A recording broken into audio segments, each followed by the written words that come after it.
Okay, so I have made one class, friend class, which have two variables, name and phone inside it. Okay, now in the program.cs, now I will just comment out this code. Okay, so in order to comment the code, you can have the shortcut for the comments is that you press Ctrl plus K plus C. Okay, so the code is commented. Okay, so for the comments we have a shortcut, that is Ctrl plus K plus C for the comments.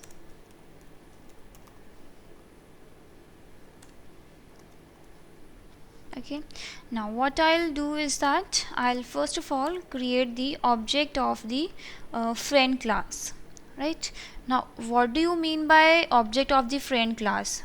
Okay, so first of all we'll create the object of the friend class.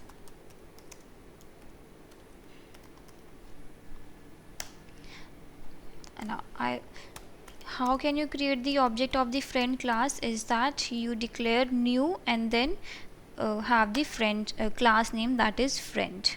Okay, so by declaring as new friend you have created the object of the friend class. Okay, now similar to this I can create any number of objects of the friend class. You can have any number of objects of the friend class. Okay, so what will happen inside the memory is that in the memory each object, like suppose we have say four objects of the friend class, right? Now in each object you will have both the properties of name and phone. Okay, in each of the objects both the properties will be there. Similarly in the fourth object also you will have the access for both the properties, that is the name and phone. Okay, so these are the objects in the memory. Now to access, you cannot just directly access them like that only. If you want to access the name and the phone properties of the friend class, then you cannot access them directly. For that you will access it by the object reference. Now object and object reference are different.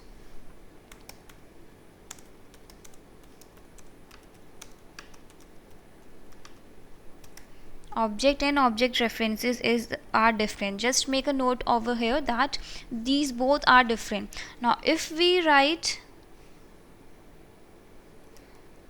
friend f1 is equal to new friend, okay, and now over here f1 is the reference to the object, it is not the object. Now many people think that f1 is the object of the friend class. It is not the object. This is the reference to the friend class, the friend class object. Okay, so the object is declared by the new keyword. When you declare a new before the class name, then the object is declared. Not f1 is not the object. f1 is just the reference to the object of the friend class. Okay, now similarly you can have another object, that is friend f2 is equal to new friend. Okay, so we have these two objects of the friend class. Okay, so f1 and f2 are the references to the friend class. Now each friend I can give a different value. Say suppose I want to assign the name of the friend class. Okay, I'll just declare them as public so that it is accessible inside the another class as well.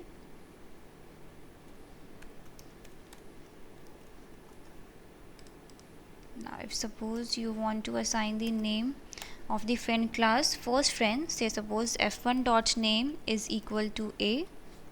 Okay, and then similarly f1 dot phone number is equal to say 100, and similarly for the second friend also we'll assign the name, say b.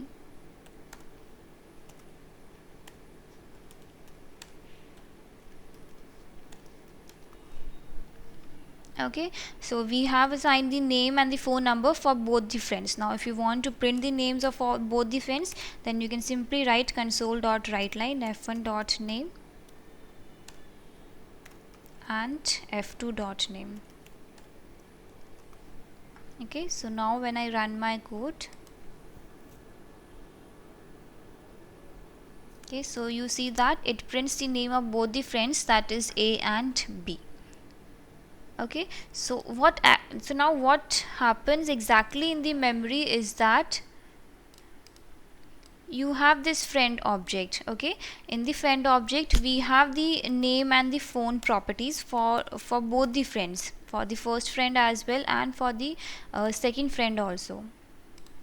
This is the second friend, which also has the name and the phone properties, right? So for the first friend we have assigned the name as A and the phone number as 100, right? And for the second friend we have assigned the name as B and the phone number as 200, right? So now what we are doing, what we have done is that first friend's object reference is f1. So what is this is f1 is pointing towards the first object and f2 is pointing towards the second object, right? Now this is the object, these are the objects, these is not the object, these are just referring to the objects of the friend class, the objects that we have declared. Okay, so f1 is pointing towards the first object and f2 is pointing towards the second object of the friend class. Okay, so now one more thing is that objects are there inside the memory, they will never move, but the references can move from one location to another, right? So now what do I mean by references can move is that if suppose I write f1 is equal to f2. Okay, now it is very important over here, just look over here, very okay. So if I write f1 is equal to f2, now what happens is that we have these two objects of the friend class, this is the first object and this is the second object, right? So now when I write f1 is equal to f2, then then initially f1 is pointing towards the first object, but when I write f1 is equal to f2, then f1 will stop pointing towards its initial position and will now point towards the location where f2 is pointing, right? So since f2 is pointing towards the second object, so now f1 is will also start pointing towards the second object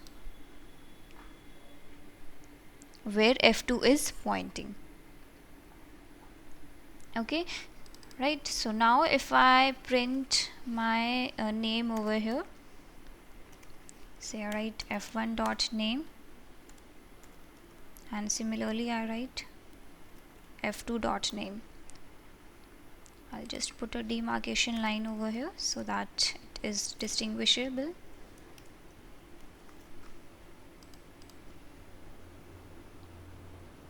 Okay, so you see that it prints B and B for both the friends, that is f1 and f2, right?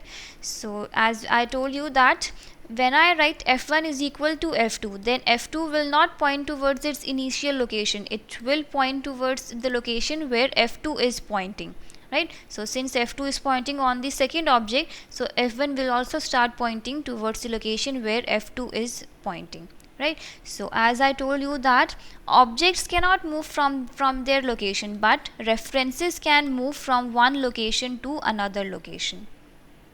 Okay, like as we saw right now. Okay, so did you understand?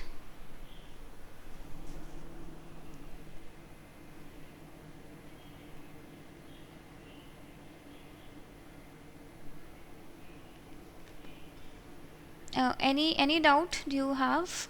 Anything you want to ask?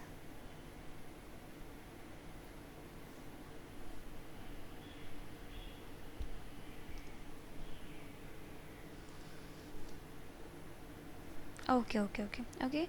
So I just told you the basic that how it is done in C sharp. Now similarly we can do in Selenium as well. In Selenium also, as I told you, that everything is inbuilt. You just need to create the object of those classes and we'll just implement them. Okay. So similar, so side by side we will be learning Selenium and side by side we will be learning C sharp. Okay, so we will do both of them parallelly. Okay, so that both the concepts of both of them are cleared with you. Okay, so now say suppose I create one another class in my project, that is Selenium basics.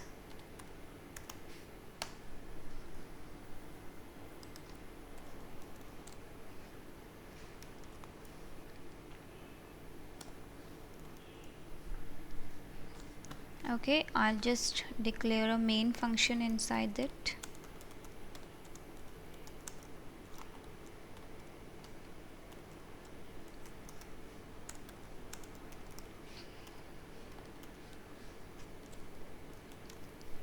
Now one more thing is that in Visual Studio in C sharp you cannot have more than one main function in a single program, in a single project. Okay, so as we have one main function inside this Selenium basics class and another main function in this program.cs class, right? And now if I run my project, say suppose, then it will give you a build error stating that compile with main to specify the type that contains the entry point.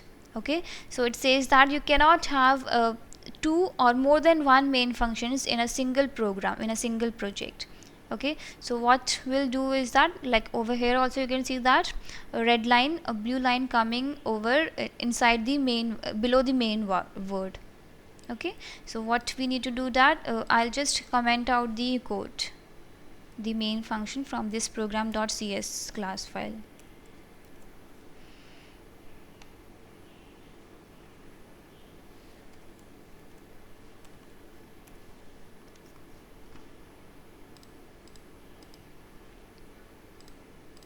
Now we can just build the solution. Now it's perfectly fine. Okay, now say suppose I create the object of the Firefox driver class, that is Firefox driver. I do control plus dot and you need to include the class from where it is coming, that is openqa.selenium.firefox. So I create the object of this class. Okay, and now when I run my code, you will see a blank Firefox opening up. Okay, now just a minute.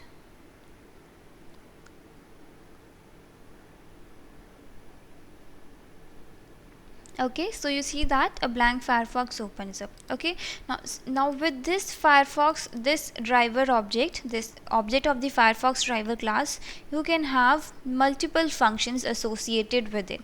Like over here you can see that with this object, what all you can do, you can close the Firefox browser, then you can have find element class function, then you have a lot many functions as well. You can navigate function, then quit function, manage. So as you can see that we have so many functions with this Firefox driver class, many functions with this browser. You need, if you want to set the URL of the browser, then you have the class URL function, then you have the title, then you have the switch to. So as you can see that many functions that we will have. Now say suppose I want to set the URL of the Firefox driver browser to the, say I want to redirect to the gmail.com website.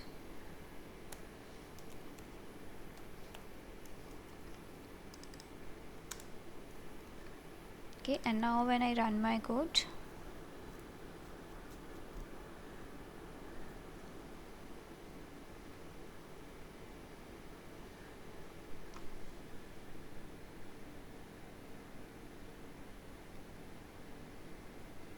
so you see that it opened the Firefox browser and take you to the gmail.com website.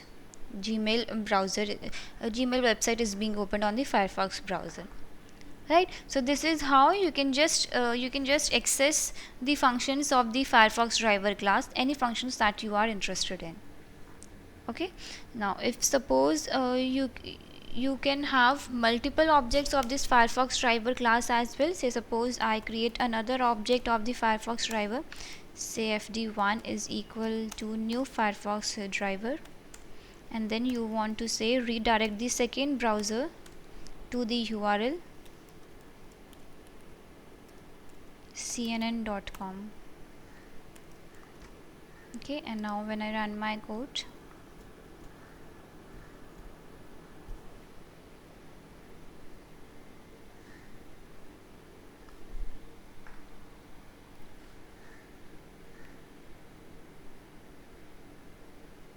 so you see that it opens one browser and takes you to the gmail.com website, and then will open another browser, okay, and will take you to the cnn.com website.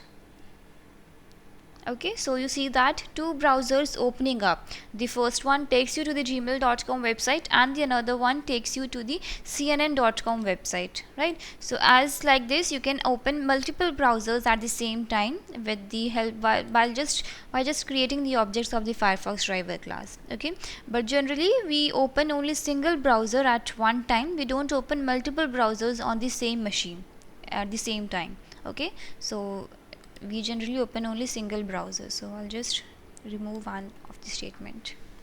Okay, now similar to the Firefox driver class, you can open the Chromedriver class as well. You can have the Chromedriver. Say suppose if I want to work on the Chrome browser, then you will create the object of the Chromedriver class, that is Chromedriver, and I do control plus dot, and you include the object, you initialize the class of this add the class of this Chromedriver, that is openqa.selenium.chrome, and then say I create the object of this Chromedriver class. Okay, and now when I run my code, I'll just comment this, and now when I run my code, you will just a minute. So here you see that an error coming up stating that driver service not found exception was unhandled. The Chromedriver.exe file does not exist in the current directory or in a directory on the path environment variable. The driver can be downloaded at this very particular URL. Okay, so when you try to open the Chrome browser with this command, you will see an error coming up, like as we have seen just now. Okay, everyone will get this error. Okay, the reason being that you need to set the path of the Chromedriver.exe file inside its constructor. Okay, inside its constructor, and you need to set the Chromedriver.exe file path in the environment variable as well. Okay, so what we have to do is that, like as he told us, that we need to download the Chromedriver.exe file from that very particular URL. Okay, so you can download it from the official website of Selenium as well, that is over here under the third party browser drivers. We have the Google Chrome driver also with us. You can just download it, the latest version being 2.21, and you can download according to your system requirements. Say I download for the Windows, and I click on OK. Okay, so it gets downloaded over here. I'll just extract it.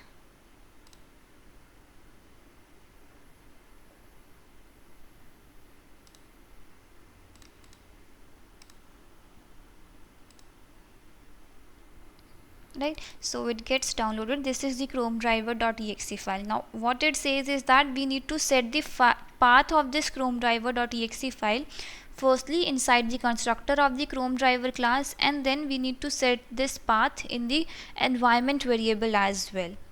Okay, so what we need to do is that I'll just copy the path of the exe file and keep it over here. Just a minute.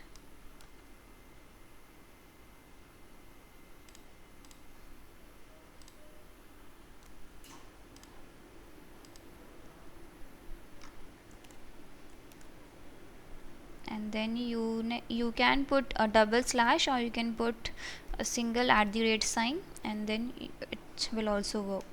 Okay, so I have set the path of the Chromedriver.exe file in the constructor, and then secondly what you need to do is that you need to set them in the environment variable as well. So we go to the properties of our computer, we go to advanced system settings, environment variables, and in the system variables you need to edit the path. So I edit the path variable, and then at the end put a semicolon and then add the path of your Chromedriver.exe file. Okay, so I have, just a minute.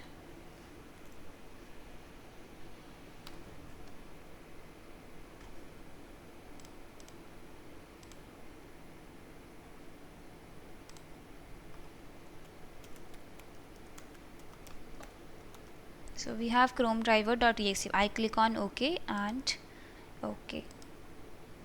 Right, so it's done. And now when I run my code again,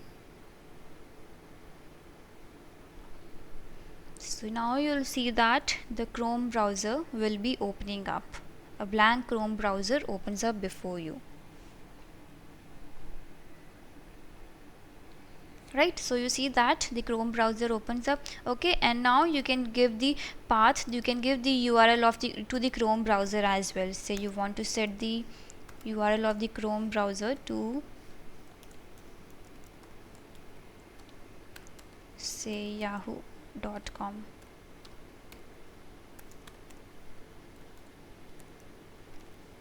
Okay, and now when I run,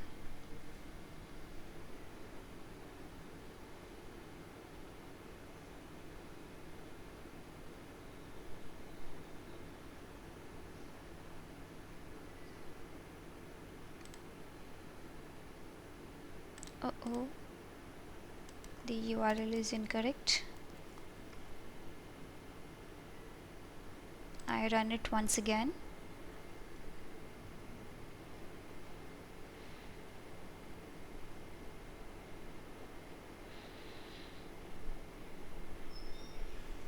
Right, so you see that it takes you to the yahoo.com website in the Chrome browser.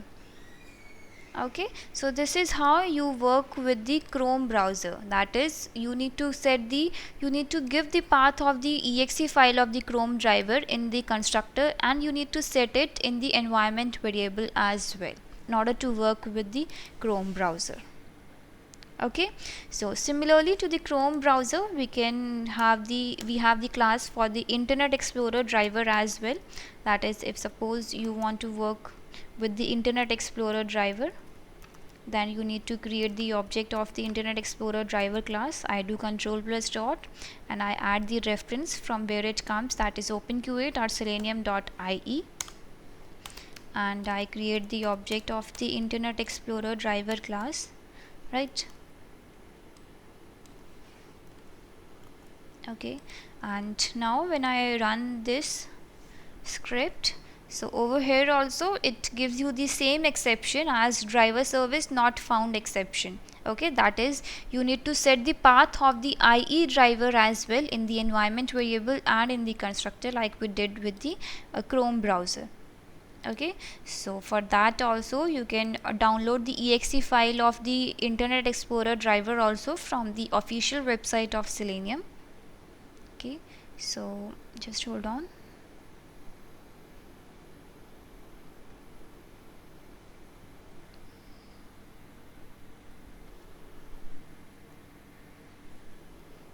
Just a minute.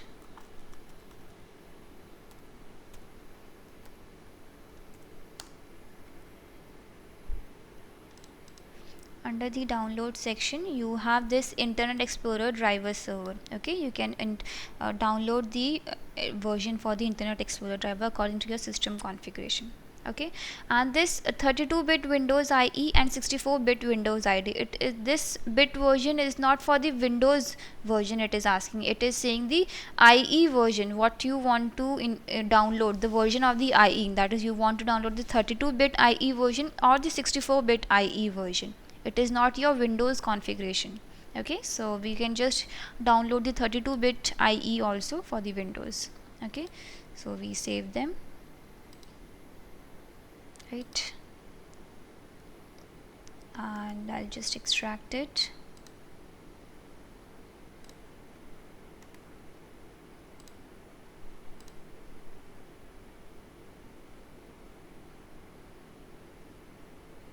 Okay, so this is the exe file, so we'll just take the path of this exe file in our project.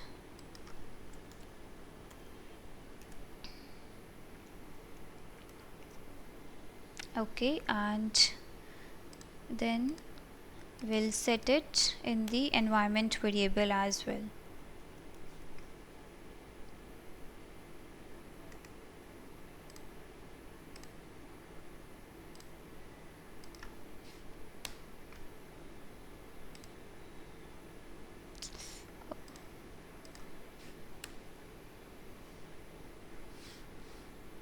You put a colon, semicolon, and then paste the path for the exe drivers, for the IE drivers exe file. Okay, so you click on OK, OK, and OK.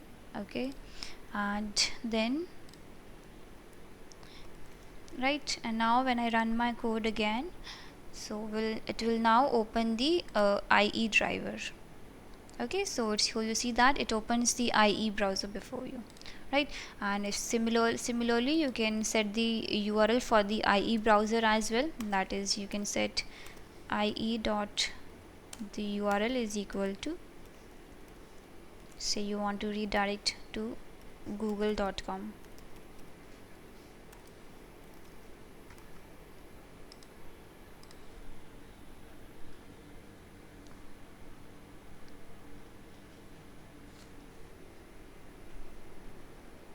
Right, so you see that it opens the Internet Explorer driver and it takes you to the google.com website. Right, so this is how you can work with the various browsers with Selenium. That is, you just need to create the object of the inbuilt classes that are already there inside the Selenium and can work with them according to your requirement. Okay, so for the Firefox, when we create the object of the Firefox driver class, it automatically finds the exe file and opens it. But for the Chrome and the IE browser, we need to set the path of the exe file inside its constructor. Okay, so this is how you work with the various browsers in Selenium, right? So any doubts still here, anything you want to ask?